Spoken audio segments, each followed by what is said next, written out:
Binahan ng pagbati si Cabacan National High School Principal Jasper Lubaton matapos na mahirang na isa sa mga most inspiring teachers ng Republika ng Pilipinas. Kinilala si Lubaton ng National Youth Leadership Non-Governmental Organization na sa SEDA Youth Lead sa pamumuno nito ng naging principal ng Magpet National High School sa loob ng ilang taon. Abot sa mahigit 100 ang nominado, pero 10 lang sa buong bansa mula Luzon, Visayas at Mindanao ang tinanghal na most inspiring teachers of the Republic of the Philippines ngayong taon at isa doon si Lubaton kung saan 3 lang ang mula sa Mindanao.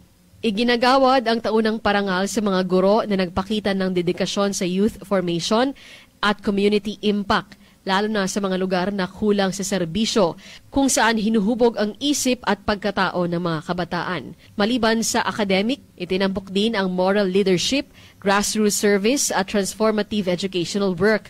Tumanggap naman si Lubaton kasamang iba pang pinarangalang guro ng pagbati mula sa Malacanang Palace, Office of the Vice President at Deputy Secretary Sani Angara.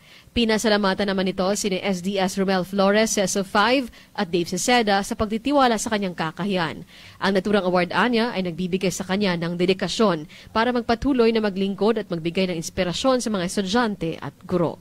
Cherry May Exim Tapia, NDBC Bida Balita.